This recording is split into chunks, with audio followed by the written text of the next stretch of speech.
School കലോത്സവത്തിൽ ശ്രദ്ധേയമായ ഒരു നാടകം അവതരിപ്പിച്ച കൊല്ലം ജില്ലയിലെ കുട്ടികൾ, ടെൻഡി റാപ്പേഴ്സ് എന്നാണ് അതിൻ്റെ പേര്. ആ കുട്ടികൾ സ്കൂളിൽ നിന്ന് പുറത്താക്കപ്പെട്ടവരാണ്.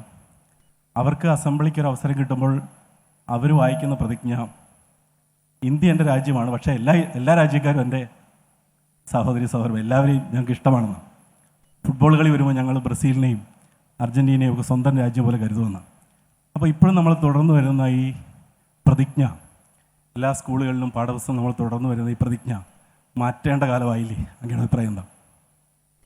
അഭിപ്രായ പ്രകടനത്തോട് തെല്ലുപോലും വിയോജിപ്പില്ലാത്ത ആളാണ് ഞാൻ. ഈ അഭിപ്രായം പറഞ്ഞപ്പോൾ ഞാൻ ഓർക്കുകയായിരുന്നു, നമ്മൾ സ്കൂളിൽ ചൊല്ലുന്ന പ്രതിജ്ഞ, ആ പ്രതിജ്ഞ രൂപമെടുത്തത് എന്നാണെന്നറിയോ?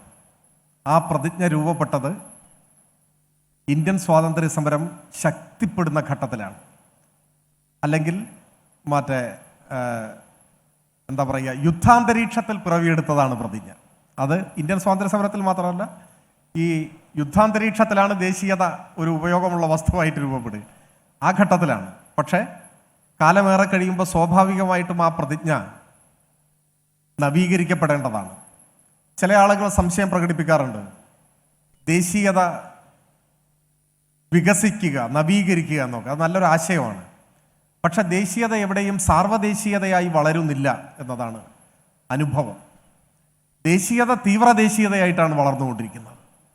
ദേശീയത സാർവദേശീയതയായി മാറുന്നില്ല എന്നതിൻ്റെ കാരണം, സാർവദേശീയത എന്ന സങ്കല്പത്തിനെതിരായ ഒരു ശക്തി ദേശീയതയുടെ ഉള്ളിലുണ്ട്. ഉപദേശീയതകളെയും സാർവദേശീയതയെയും അംഗീകരിക്കാത്ത ഒന്നാണ് ദേശീയത എന്നതാണ് അനുഭവം. തീർച്ചയായും സാർവദേശീയ സ്വാതന്ത്ര്യലബ്ധി കഴിഞ്ഞാൽ സാർവദേശീയതയുടെ ആകാശങ്ങളിലേക്ക് മനുഷ്യൻ വളരേണ്ടതാണ്. നമ്മുടെ സ്കൂളിലെ പ്രതിജ്ഞ ഈ പറഞ്ഞതുപോലെ അതിന് വിവിധ രൂപഭാവങ്ങളിൽ നമുക്ക് വികസിപ്പിക്കാൻ കഴിയേണ്ടതാണ്. ഞാൻ വിചാരിക്കുന്നത് അങ്ങനെ പ്രതിജ്ഞകൾ മാറും.